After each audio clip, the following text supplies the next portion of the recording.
노조가 교섭 결렬을 선언하고 파업 수순에 들어갔습니다.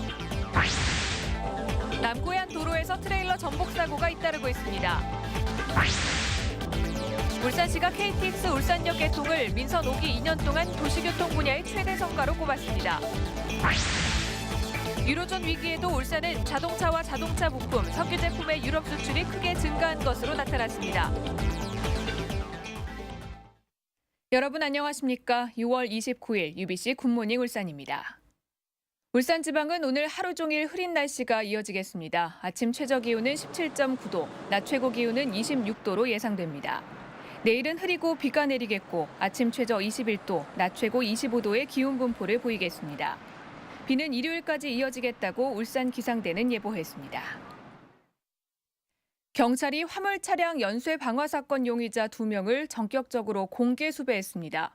긴급 체포했던 30대 용의자는 증거 부족으로 28시간 만에 석방됐습니다. 보도에 김규태 기자입니다.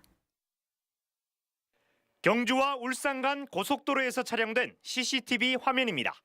차량 앞쪽에 30대에서 50대로 보이는 남자 2명이 타고 있습니다. 몇 차례 복원 작업 끝에 얼굴 윤곽이 드러난 겁니다. 차량 번호는 67러의 7503 회색 소나타 3차종으로 경찰은 새벽 시간에 햇빛 가리개를 펼쳐놓고 복면까지 쓴 점에 주목하고 있습니다. 새벽 시간대임에도 7개소의 사건 현장과 시간적 장소적으로 이동 동선이 많이 중첩되어서 유력한 용의 차량으로 보고 경찰은 사진이 담긴 수배 전단지를 배포하고 제보자에게는 신고 보상금도 지급하기로 했습니다. 경찰은 대포차인 이 용의 차량에 단서가 있을 것으로 보고 재개발 지역과 강변, 지하 주차장 등에 대한 대대적인 수색에 들어갔습니다. 앞서 경찰은 긴급 체포한 30대 용의자를 28시간 만에 석방했습니다. 통행권에서 나온 지문만으로는 혐의를 입증하기 어렵고 화재 발생 당시 집 근처에 있었다는 주장도 신빙성이 있다는 판단 때문으로 보입니다. 본인 이야기하는 건 다 확인을 했는데 구체적으로 얘기해줬어요. 공개 수사로 방향을 급선회한 경찰은 연쇄 방화 사건 현장 잔해물에 대한 국과수의 분석 결과가 나오면 실마리를 찾을 수 있을 것으로 기대했습니다. UBC 뉴스 김규태입니다. 민주노총 최대 사업장인 현대자동차 노조가 임금 협상을 결렬하면서 4년 만에 파업 수순에 돌입했습니다. 회사는 일방적인 결렬 선언은 이치에 맞지 않는다며 협상 재개를 촉구했습니다. 보도에 서영만 기자입니다. 현대자동차 노조가 9차 임금 협상에서 끝내 교섭 결렬을 선언했습니다. 기본급 15만 원 인상과 순이익 30% 성과급 지급, 주간 연속 2교대 도입 등을 요구했지만 사측이 만족할 만한 중재안을 제시하지 않았다는 이유였습니다. 3만 5천 조합원의 정당한 요구가 무시된다면 노동조합은 더 이상 교섭이 무의미하다고 판단하여 금일 교섭 결렬을 선언하였습니다. 노조는 다음 달 2일 쟁행위 발생을 결의하고 중노위 조정 신청과 파업 찬반 투표 등의 절차를 거칠 것으로 보입니다. 다음 달 13일 상급단체인 금속노조의 4시간 부분 파업에 동참할 가능성이 높습니다. 이 경우에 금속노조 산하의 덕양산업과 세종공업 등 울산 지역 10개 협력업체에도 연쇄 파업이 예상됩니다. 회사는 일방적인 교섭 결렬에 유감을 표명하고 실무 협상을 병행한다면 휴가 전 타결이 가능하다며 협상 재개를 촉구했습니다. 이제 임금협상 1, 2 회동을 마쳤을 뿐인데 상호 의견차를 조절해 나가는 과정이 필요한데도 서둘러 협상 결렬을 선언하는 것은 매우 유감스러운 일입니다. 유로존 위기로 촉발된 세계적 경기 침체에다 금속노조 파업이 정치적 파업이란 시각도 있어서 현장 조합원들이 어떠한 결정을 내릴지는 미지수입니다. UBC 뉴스 서영만입니다. 수지 원료를 싣고 달리던 트레일러가 굽잇길에서 넘어졌습니다. 지난해 10월 똑같은 사고가 난 곳인데 사고 예방을 위한 조치는 여전히 미흡합니다. 윤경재 기자입니다. 빠르게 달리던 트레일러의 오른쪽 뒷바퀴가 서서히 들리더니 차량 전체가 중심을 잃고 넘어집니다.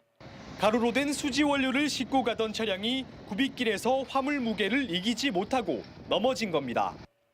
트레일러가 속도를 줄이지 못하고 과속으로 커브를 진입해서 원심력을 받으니까 자기가 돌려는 그 커브의 반대 방향으로. 이 사고로 운전자 57살 손모 씨가 다쳤고 사고 수습을 하느라 이일대 교통이 통제됐습니다. 지난해 10월에도 마치 같은 사고인 듯 같은 곳에서 트레일러 차량이 전복됐습니다. 도로가 기역자로 꺾여 공단을 오가는 대형 차량들이 아차하는 순간 넘어지는 겁니다. 운전자들은 사고 예방을 위한 시설물 하나 없다고 입을 모읍니다. 커브 돌다가 추돌해가지고 사람 추돌도 안식벽이 없으니까 그냥 과속하게 안전시설이라고는 없습니다. 커브라 정말 좋고요. 잊을만 하면 사고가 나는 곳이지만 운전자의 부주의와 미흡한 교통안전시설이 개선되지 않는 한 사고는 잇따를 수밖에 없다는 지적입니다. UBC 뉴스 윤경재입니다. 네, 다음은 경제계 소식을 알아보는 경제 이모저모입니다. 한국무역협회 울산본부는 유로존 위기에도 울산은 자동차와 자동차 부품, 석유 제품의 유럽 수출이 크게 증가하는 등 한EU FTA 효과가 큰 것으로 분석했습니다. 한EU FTA가 발효된 지난해 7월부터 지난 5월까지 자동차는 10억 9천만 달러로 전년 같은 기간에 비해 90.9%가 증가하는 등 선박을 제외한 나머지 품목의 수출액이 37.2% 증가한 것으로 나타났습니다. 현대자동차는 고등학생들이 직접 디자인한 차량으로 경주를 펼치는 2012 고등학생 모형자동차 챔피언십을 개최합니다. 참가를 희망하는 고등학생은 3인 1팀으로 대회 사이트 또는 현대차 홈페이지를 통해 참가 신청과 디자인 아이디어 제안서를 접수하면 됩니다. SK종합화학은 본사 사옥에서 협력업체 대표 40여 명이 참석한 가운데 동반 성장과 파트너십 강화를 위한 간담회를 가졌습니다. SK는 간담회에서 기업의 경영 환경이 어려운 시기일수록 협력사와의 파트너십이 중요하다며 동반 성장의 선도적인 기업이 되도록 최선을 다하겠다고 밝혔습니다. 농협 울산지역본부는 대구 경북 영어마을에서 3남면 중남초등학교 5, 6학년 17명을 대상으로 농촌 어린이 영어마을 체험학습을 실시했습니다. 농협은 농업인 자녀들에게 보다 다양한 학습 기회를 제공하기 위해 앞으로도 이 같은 체험학습을 더욱 확대하겠다고 밝혔습니다. 박맹우 시장이 민선호기 전반기 2년을 마치고 어제 기자회견을 가졌습니다. 지난 2년 동안 울산 100년대계의 초석을 다졌다면 남은 2년은 친환경 산업수도 울산의 위상을 확고히 하겠다고 밝혔습니다. 김익현 기자입니다. 울산시는 고속철 울산역 개통을 지난 2년간 도시와 교통 분야 최대 성과로 꼽았습니다. 부산 울산 간 동해남부선을 일반 철도로 전환해 1,744억 원의 예산을 아낀 것도 높이 평가했습니다. 울산 박물관 개관과 태화루 건립 착수, 울산 하늘공원 조성도 주요 성과로 꼽혔습니다. 경제 분야에선 동북아 오일 허브, 전지와 원전 산업 추진, 주력 산업 고도화를, 그리고 환경 분야에선 하수 처리 시설 확충과 장미 축제 성공을 내세웠습니다.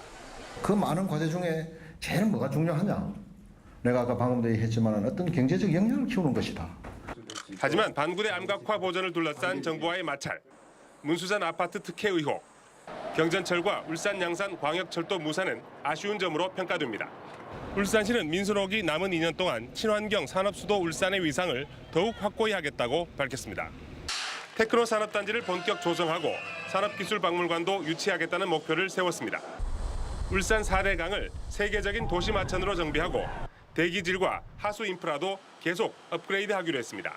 아름답고 풍요로운 울산을 만들고 한국 경제를 견인하는 산업수도 울산의 위상을 확고히 하는데 이와 함께 울산대교와 울산야구장, 시립미술관 등도 차질 없이 추진해 시민들의 자부심을 높이겠다고 밝혔습니다. UBC 뉴스 김익현입니다.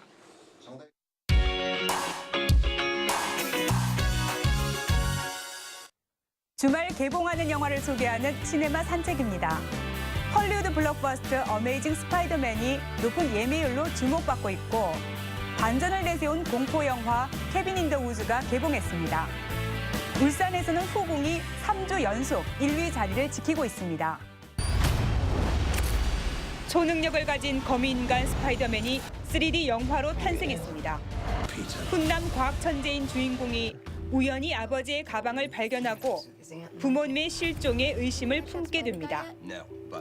초고층 빌딩 숲을 날아다니는 활공 장면이 탁월하고 주인공들은 보다 쾌활한 이미지를 보여줍니다. 기분 전환을 위해 인적이 드문 숲으로 여행을 떠난 5명의 친구들. 돌아가라는 경고문을 무시하고 외딴 오두막에 도착하면서 이상한 기운이 감지됩니다. 뻔해 보이는 이야기로 시작하지만 영화는 장르를 뛰어넘어 반전을 보여줍니다.